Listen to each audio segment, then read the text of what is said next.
So, first question today. How to live peacefully with my parents, who are both in 70s and late 60s. I can't talk to them more than 2 minutes, then the voice will be louder and become a fight. Please guide. Thank you. So from the amount of laughter, I'm assuming this is a problem for more than one person.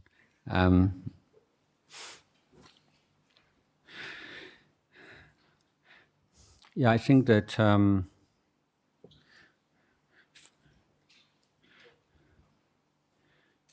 like there's probably a prefix, like an international prefix for the word family, and it's family. It's like a big Tornjaya. Communication in families is usually fraught with this kind of problem. One common reason is that parents tend to have very fixed ideas of who we are, which they're established when we're young. And they find very difficult to change that idea of who we are. And that's it's compounded or made particularly strong because parents tend to have this belief that nobody knows my children like I do. So they have a very strong investment in a particular idea of who you are. And so if you feel that who you are now has changed in any way from who you were, or your mother or father's opinion of who you are, then that's a sure recipe for disagreement and arguments. Having said that, it's not a hopeless case, and if there's any kind of argument or conflict, what we have to do is move away from what we call the blame game. So the blame game is who's to blame for this, and this is kind of a automatic kind of reflex. Who's to blame? So, like in the West, particularly this comes up now when this whole idea of blaming the victim, is if someone suggests that someone who's been hurt or in some way contributed in any kind of way to what happened, then it's immediately condemned as blaming the victim. But in Buddhism, we don't talk about who's right and who's wrong in that very black and white kind of way. We say, what are the contributory factors? What contributes to this conflict? So the contribution to any conflict is never going to come just from one side.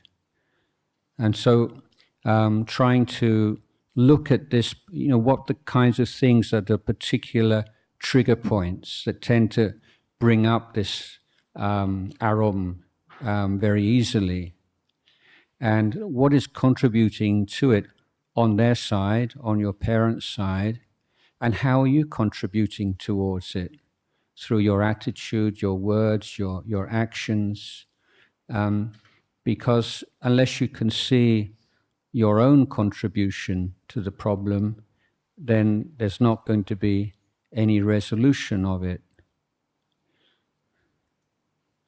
Now, in Thailand and our culture here, then we usually defer to our elders. That doesn't mean that our elders are always right, but this is a convention. And to keep peace at home, one of the things is, choose your battles. If there are battles you have to fight sometimes, and stand your ground. So make sure it's on really things that are really important to you and your values. Don't argue about every single point. Be willing to compromise and be willing to follow your parents in certain areas, certain things you don't really agree. But you do that as out of respect, deference for them. And then it's like you, every time you do that, it's almost like you put a deposit into this kind of emotional bank account. And then when you have requests or you have things that your parents don't particularly agree with, they're willing to compromise as well. But in terms of Dhamma practice, then this cultivation of empathy and trying to look at like these kind of difficult topics through their eyes. How do they see it? So sometimes, when we have these kind of arguments, we feel that we're completely logical, we've got reason on our side, and the people we disagree with are being completely illogical. But you have to be willing to give the other person the benefit of the doubt. And you ask yourself a question, how is it possible, based on what kind of thinking, can they see their position as being logical? Because for sure they do. They feel they're being logical. So on what grounds would they be able to think like that? So this ability just to put your own side of things down for a moment and really put yourself in their shoes, trying to see things as they see them, is an incredibly important gift. Otherwise, the kinds of observation need to make is like, are there particular times and places and occasions when these kinds of arguments tend to flare up?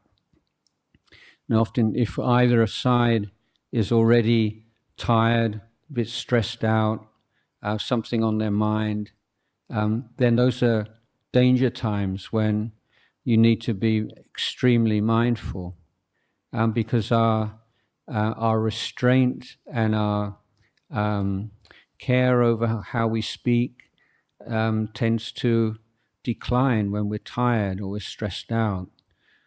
So, if either you or your parents are not in a good mood, or you've got something you really are already upset about, this is not a good time to enter into any kind of important conversation.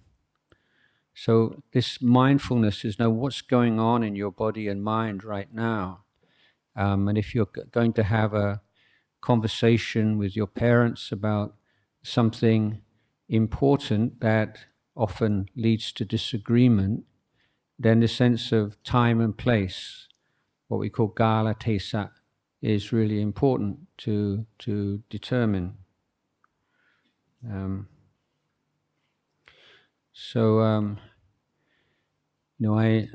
I spoke yesterday in the afternoon about the regrets I had about the kind of arguments with my parents as a teenager, and when you look back on these things, they seem so petty and so silly.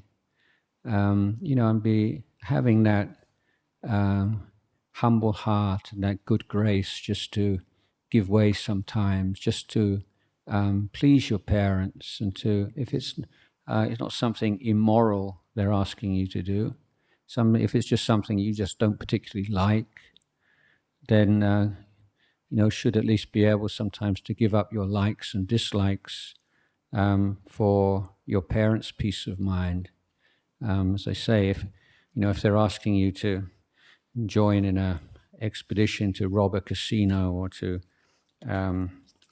do something evil and immoral, then then you can oppose them. But generally, it's not anything like that, is it?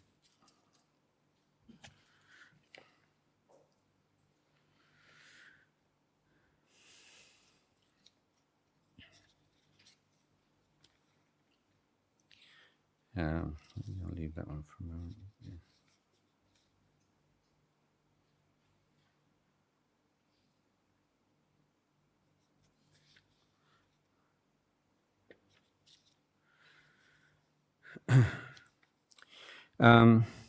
If you've got an incurable illness, which may or may not lead to disability, I know that we'll all die one day, but when the illness gets worse, how to stop worrying, what if I become a disabled person, then no job, then no life, then miserable till I die.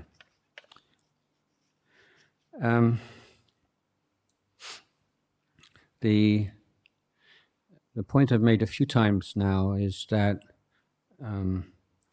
we have to be able to recognize things for what they are. And one of the most important things is recognizing thinking as thinking. Now that may seem very obvious but it's very difficult to do, to see thinking as a mental activity, a conditioned mental activity. And that conditioned mental activity can cause all kinds of suffering. So one of the discoveries of like cognitive psychology in past 10, 20 years is that human beings are very good at some things and very bad at some things. And some of them are quite surprising. For instance, vast majority of human beings are very bad at dealing with big numbers. We can't understand big numbers, and we make a lot of mistakes because of that.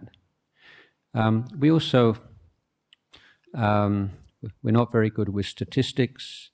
We're also very poor at forecasting our future happiness and suffering. And some of the experiments done on this topic are interesting, I think. For instance, case studies of two groups of people, people who win the lottery and people who are in severe traffic accidents, so that they're disabled, completely disabled, or like amapat. So I think most of us would assume, if someone was to say, if you were to win the lottery, come into a huge sum of money, 6 months from now, how do you think you'd feel? Or if you were in a terrible car accident and you're completely disabled, 6 months in future, how do you feel? In the first case, we think probably pretty good. In the second case, probably pretty bad. But surprisingly, what tends to happen is that after you have one of these kinds of incredible events in your life, whether good or bad, you have like a spike. So if you win the lottery, your subjective sense of happiness and fulfillment spikes up, goes up like that. But we all the theory is we all tend to have like a basic kind of happiness level. This is for people who don't meditate or not cultivate, so you can say more or less stable. And someone who wins the lottery or wins an Olympic gold medal or whatever, very successful, the spike, and then within a few months, they're back down to the same level again. And what's incredible is this is proved in a number of cases, is similar to, happens with people who are amapat, who become paraplegic.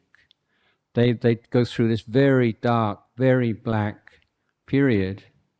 But after 6 months or so, they more or less re-establish their basic level of happiness. They adapt to their situation in a way that we would think impossible. So when we are speculating about the future, what if? Oh, what if I could do this? What if I could do that? We need to recognize that the happiness, or what if I was to have this terrible illness, whatever, our ideas and our expectations of our basic level of pleasure or pain are completely unreliable. So this is problem here is, what if I've started to think, what if I become disabled, and what if this and what? Yeah, that's just that's thinking, isn't it? But if you're taking things one step at a time, then often there are all kinds of compensatory factors that that you don't think about when you have this sort of big dramatic picture, and it's completely or largely unsure. But from our Buddhist practice, what we can assert, I think, quite confidently, is that the main conditioning factor of your subjective sense of happiness or unhappiness is the quality of your mind, and is your ability to take care of your mind and to cultivate wholesome mental states. So although we can't control our body, we can't control our future, we can at least say, well, we'll develop our inner resources to the level that we can be confident that we're ready to deal with whatever may happen in the future.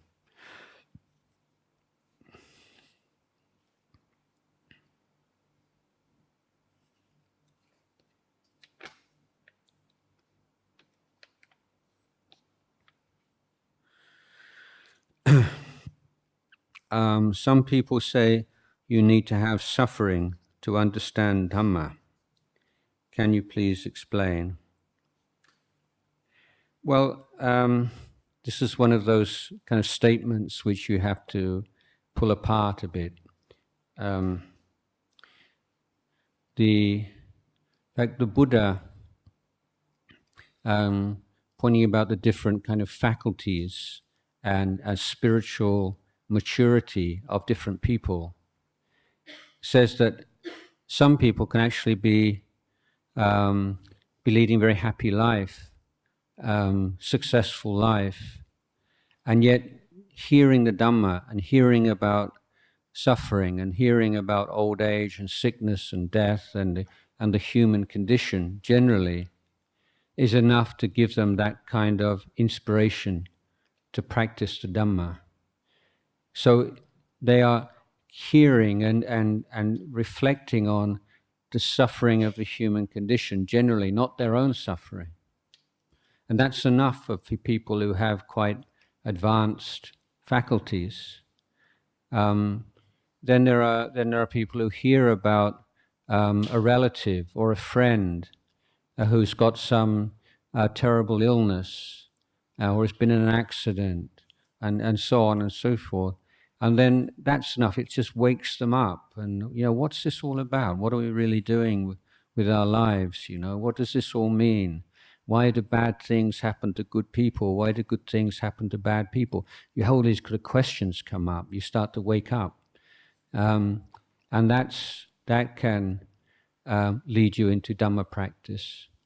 And then there are some people who are less sensitive, and it has to be something in their own life, some physical or mental pain or separation from one or something you love and something, and just enough just to stop you in your tracks, and you think, what am I doing with my life? What's this all about? What's a good thing to do? What's the best thing to do?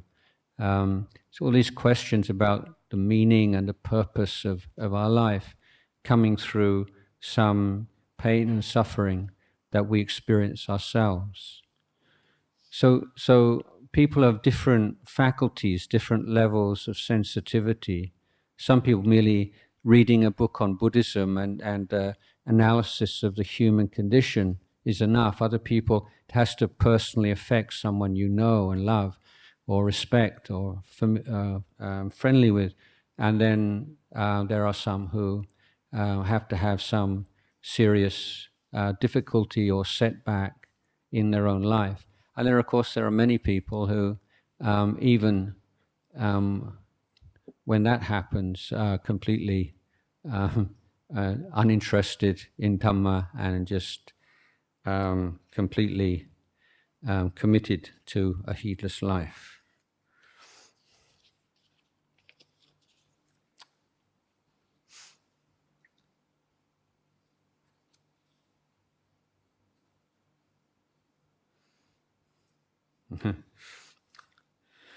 I have heard wise words and have learned good things from you these 2 days. I would like for my loved ones, friends and family to open minds and hearts for these teaching too. How can I invite, persuade them, especially those who are duh?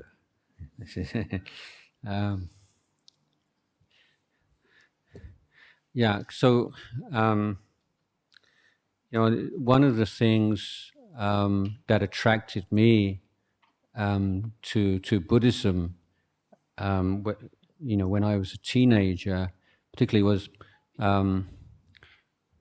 going back a bit, I've always been, I love study of history, great history buff, and as an English person reading about modern or European history,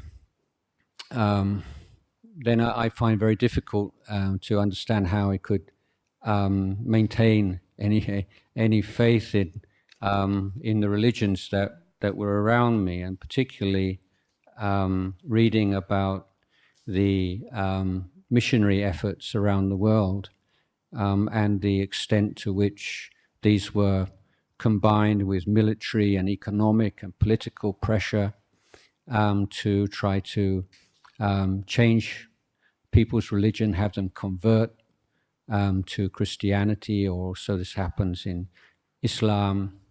And I just felt this sense of this is so wrong and unfair and disrespectful and so on. This is something that's very strong with me as a teenager.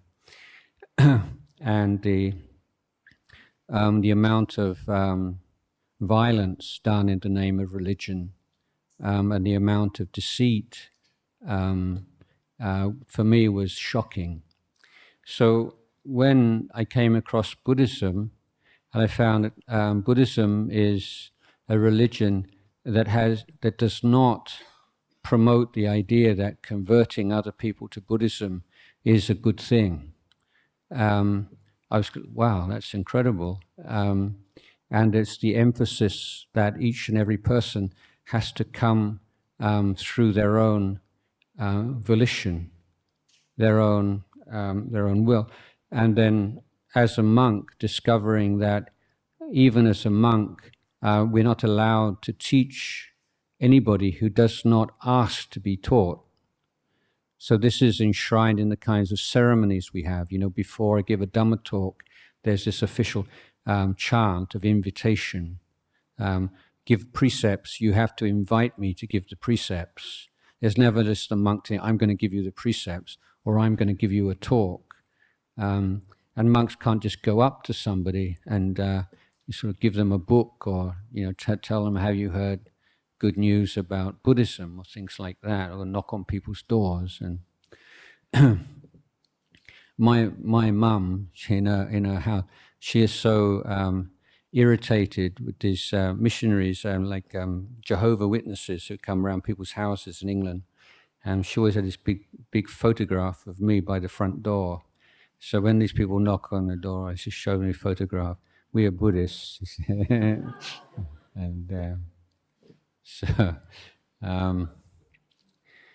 so So the idea is that we're not missionaries, and we don't want to be pushing something, because that happens when you get very inspired. Obviously, you want to share it with the people you care about, but you have also to respect other people's wishes and other people's views and opinions. So it's a matter of that kind of invitation, or making things available, and being able to say, look, saying in those very words, look, I found this so valuable in my own life, I can't help but want to share it. Would you be interested? If you are interested, I'd be happy to take you along to listen to a talk, or I can recommend a book if you would like that. But giving that person the option to say no, and not putting any pressure or even psychological pressure. But the thing that will impress people the most is if they see that you're actually changing because of your own interest in Buddhism.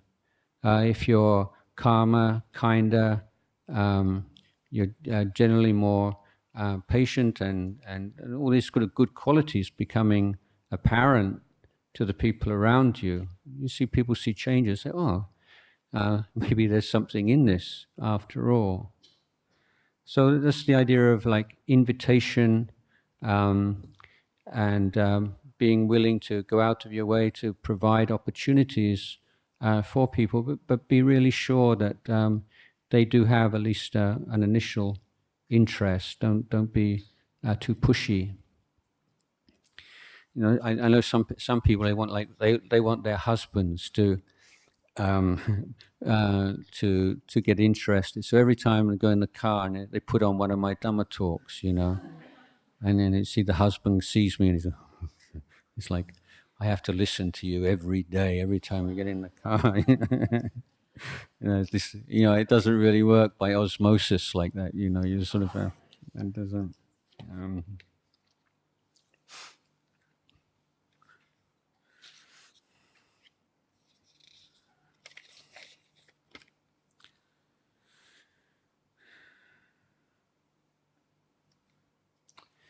Well, okay, 3 questions. How to stop thinking in a loop or overthinking? Well, this is pretty much what I've been repeating again and again. It's just really hard work that you have to be willing to put in. It's just like learning the scales. You want to learn to play the piano, you want to learn to play a musical instrument, you want to be proficient in any kind of skill. You have to put a lot of hard work in the beginning, just getting the basics.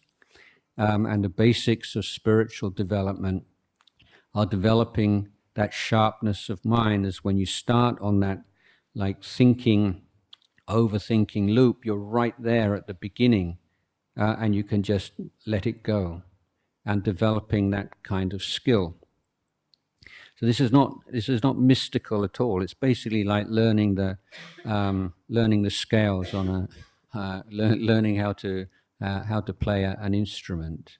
It just needs this kind of concerted and consistent work to do it. So the two extremes are, one, you start to think, and then you're before you know it, you're completely engrossed in the thought.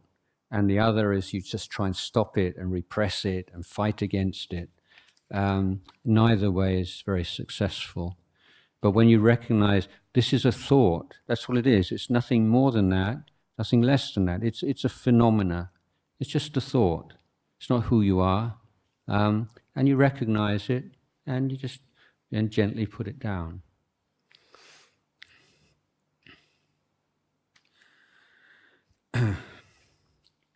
How to love without being attached. So we went into this topic a little bit yesterday, and talking about all the different kinds of love there are, whether it's spiritual love, like metta, or parental love, romantic love, sexual love, so many different kinds of things that we lump under this one term of love. Well, I think that there's always when there's personal love between particular human beings, whether it's in the family or with girlfriend, boyfriend, or romantic partners and so on, there's always going to be a certain amount of attachment there.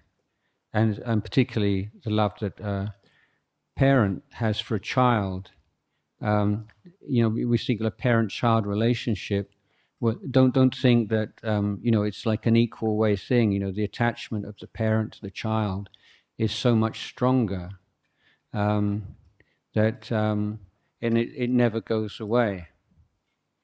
And so that's something you don't just assume that the way your parent feels towards you is roughly the same way that you feel towards their parent. No, it's a whole different magnitude, because you were born because of them. They weren't born because of you. And your mother, you spent 9 months inside her body. This is a very different kind of emotional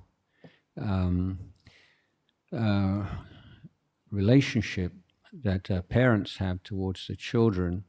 So there's going to be attachment. If you have a romantic attachment, love your partner or your spouse, there's going to be some attachment there. I don't think it's realistic to say you could have that kind of love without. But as a householder, someone living in the world, you weigh things up. And you say, yeah, attachment leads to suffering, for sure. More attachment, more suffering.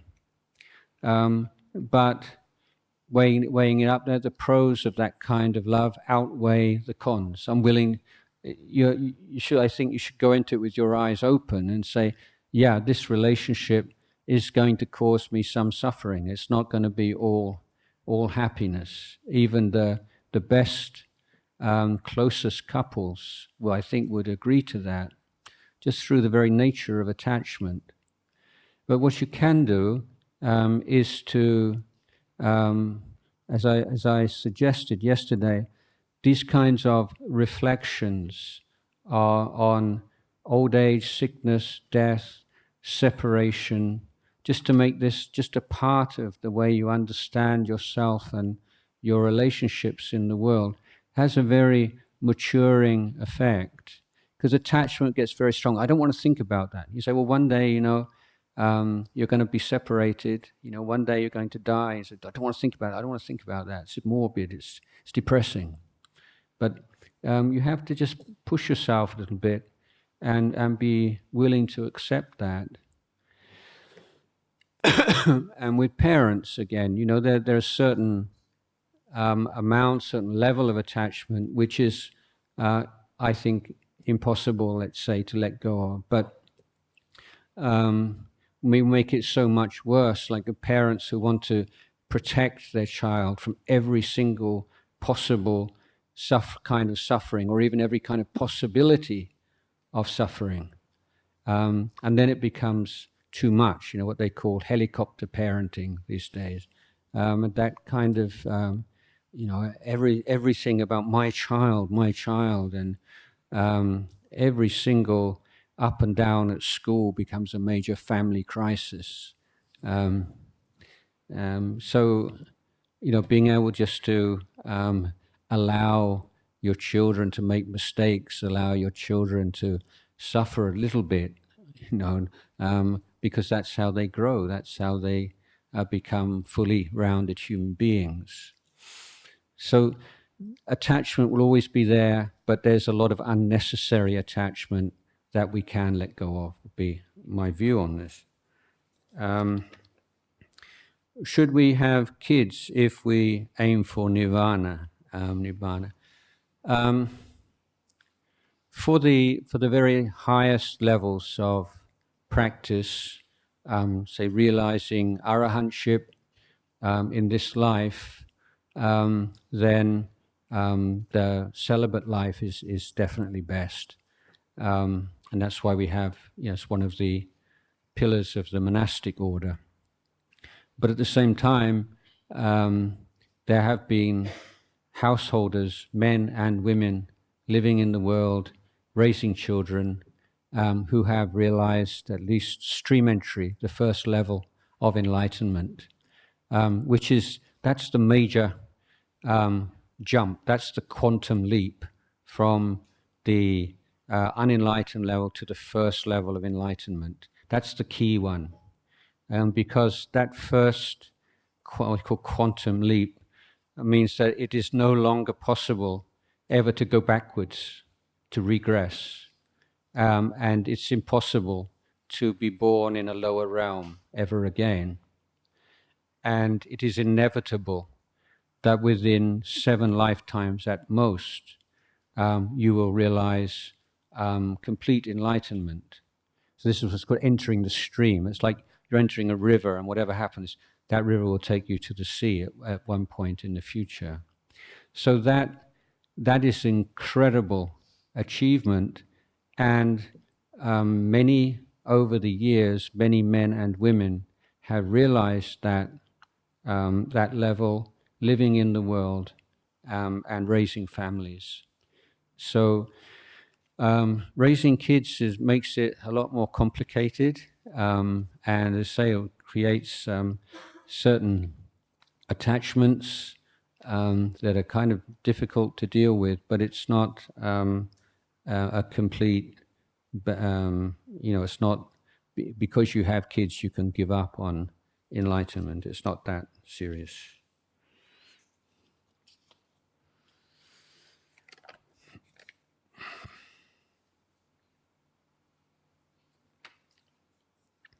How to cultivate a rich inner life. Can Buddhist teaching help with that? Well, yes, that's the whole point.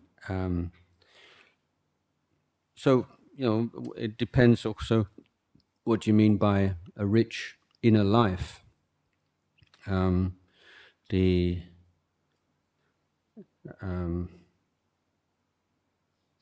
It's certainly true that a number of things that you may enjoy before start practicing may become less interesting as you become more advanced in the Dhamma. But as certain kinds of enjoyments and pleasures pass away, become less interesting, then others replace them. So there is this very strong inner sense of calm. And so I was talking to somebody the other day, and she's in her 80s now, and she was very successful, had a very successful life, very wealthy, well-known, celebrity in her time. And then she met one of the disciples of Ajahn Mun, and within some time her whole life changed. And to the amazement of all the people who knew her, she entered a monastery and spent the rest of her life in a forest monastery. So she was talking about how her life changed when she first started listening and practicing the Dhamma. And it's so beautiful because I really felt I understood what she meant. She said, I'd go to listen to talks in the evening, and then at work during the day, whatever I was doing, I was feeling like in my heart, inside, that nobody could see, there was a big smile. So my heart was smiling, and I thought, yeah, that's such a beautiful way of expressing how you feel when you start to really get into the practice of Dhamma. You're doing your duties, you may be working or looking after children or whatever, but inside you just have this sense of, outside you might be like really but inside you just have a sense of a inner smile. So that's kind of rich in a life, I think.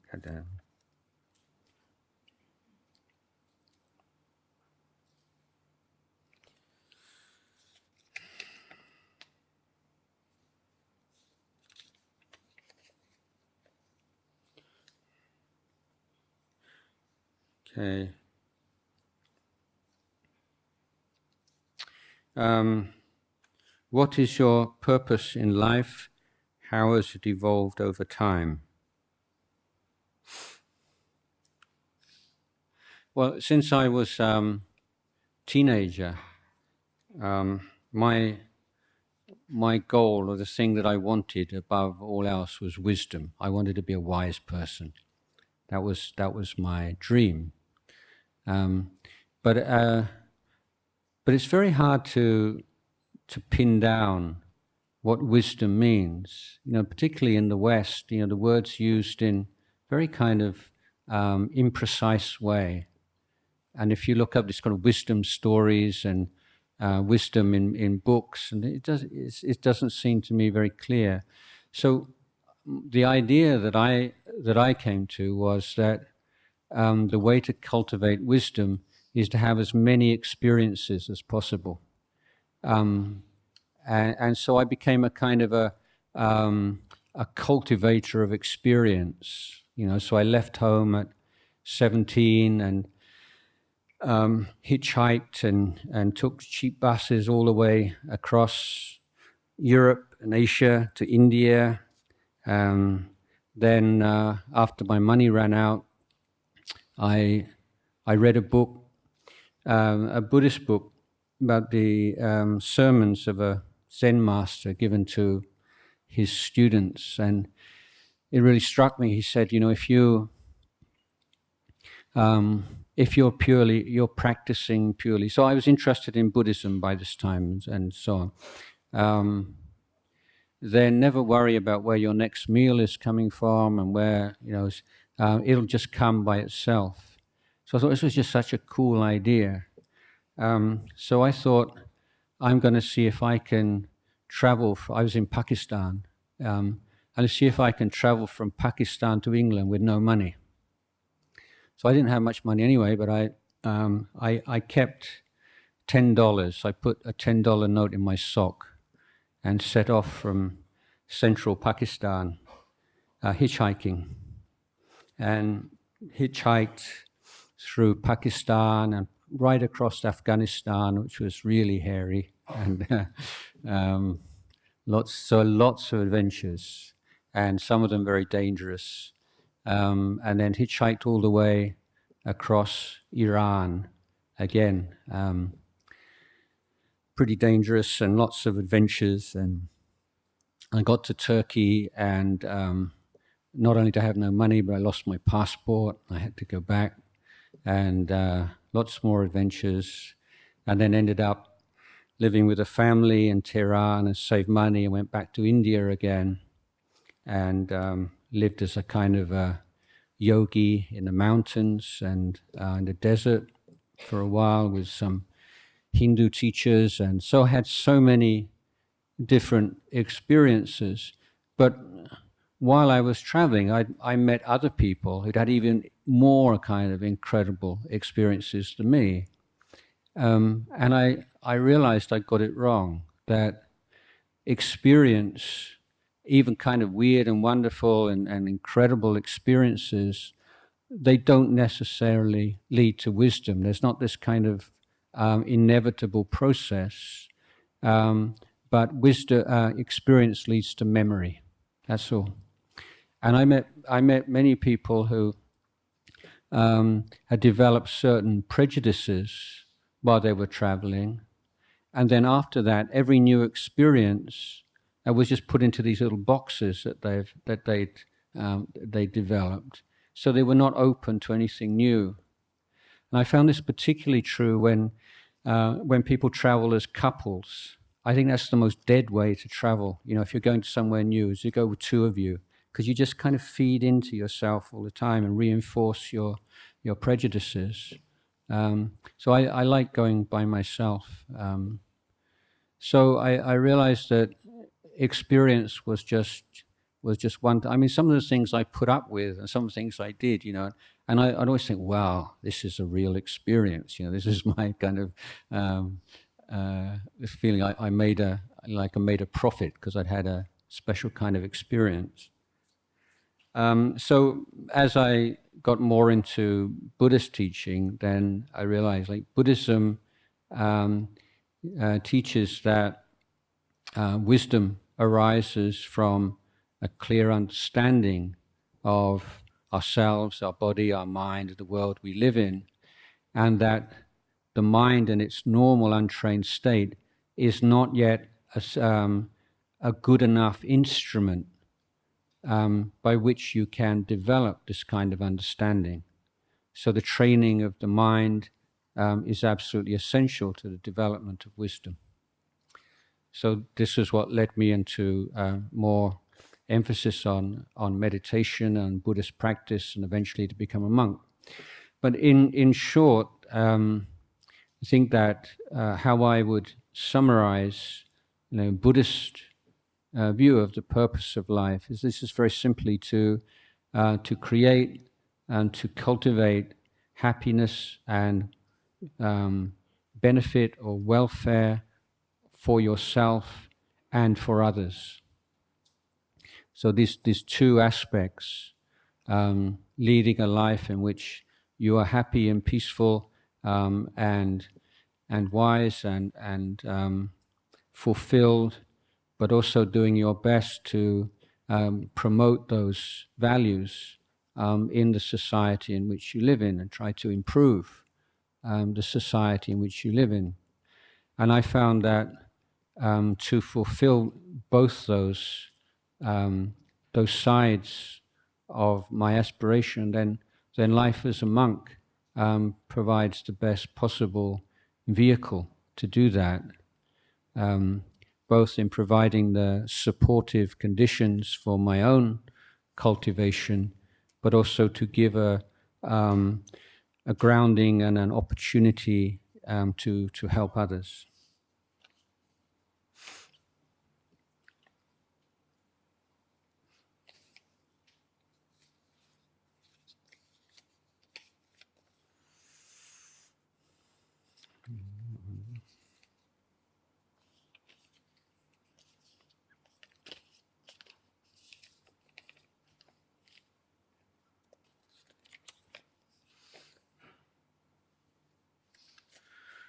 Okay, how do we explain fate and destiny in Buddhism? Is there any relation to karma? Okay, so we explain them as being non-existent. So yeah, we don't believe in that things are fated to happen or there's a destiny, but there are strong probabilities that things will happen. But nothing is completely fixed in that way. So, people at the model, and people who read your hand, they don't want to, they don't feel confident in making predictions for people who practice Dhamma, because once you start practicing, then you're going beyond these kinds of set roots in life. So again, going back to someone who has no spiritual cultivation, then their life is, although they don't realize it and would be very upset or disagree if you said so, but their life is very automatic. Even people who have a lot of money and a lot of freedom to do what they want, they're being driven by all kinds of unconscious forces, and prisoner of their likes and their dislikes and their fears and their expectations and so on. Now, if your life is basically reactive like that, if your life is being conditioned by all kinds of things of which you are unaware of, then there is, I think, possibility of prediction, and things can be a lot more clear-cut. But the moment you start practicing Dhamma, then you're creating new karma, when the old karma is really seen as an option. So it's like raw material. But what you do with it is up to you in the present moment. And the more you practice mindfulness, the more choices you have. So without mindfulness, you have very few choices, although you might think you have, but you're basically kidding yourself. So the more aware you are, the more mindful you are, the more choices you have, and the less you are subject to fate or destiny. So karma is key to this.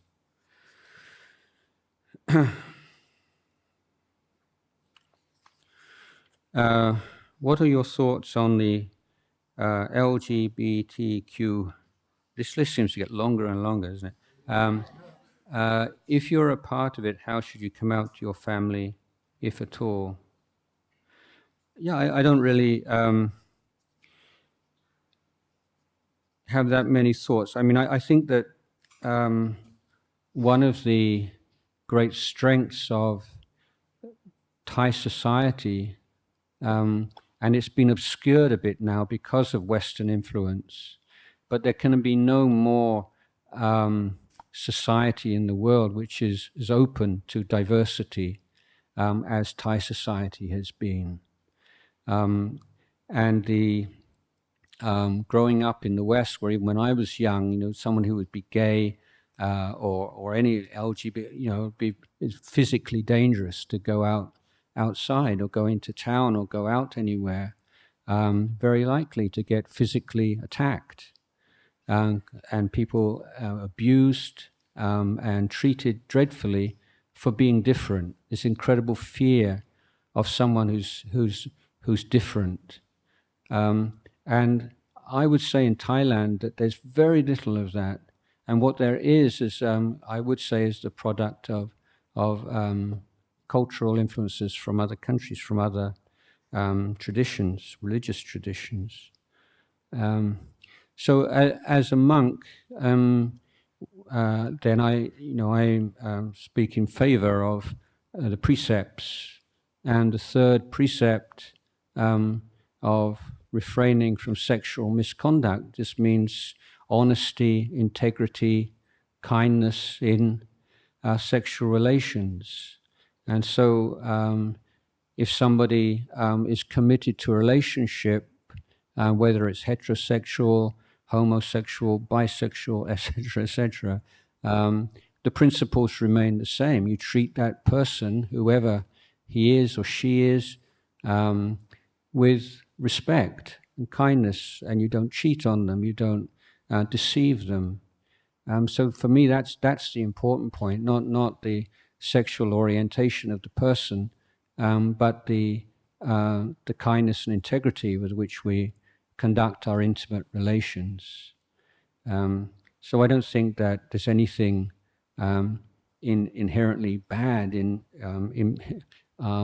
any kind of sexual orientation. It's how you live with it, how you deal with it, how you treat others. But of course, people's views on these things vary, and whether or not, when you come out, if you come out, then that's going to depend a lot on your family and their values and how the opinions that they've expressed on these things. And if you are a member of one of these this community, then finding out from friends and people who are in similar situation how they've dealt with it. But I would hope that these days that families are able to accept this more now. I think one of our difficulties for people in this age, many difficulties coming from the fact that families are so much smaller now, and that whereas before people would have 4, 5, 6 kids, now it's 1 or maybe 2. So parents put just so much on their one, it's their whole life on one child. So if the child is turning out in a way that that disappoints them, or particularly if their dream is to have grandchildren, and then you come out as gay, then there's going to be some pain involved. Although even now, with adoption and all these other things, that's not necessarily a bar even to having children these days. But it's going to be difficult, and the difficulty will vary from family to family. But I think in the big picture, I think coming out is will probably in long term be the best thing to do. But how you do it is just give it a lot of thought, and to be, as I say, with parents,เอาใจเขาใส่ใจเราพยายาม just really try to see this from their point of view. But I would hope that the parents' love for you as their child would outweigh any dismay about your sexual orientation. Okay, 12 o'clock. It's more or less all the questions. A couple more.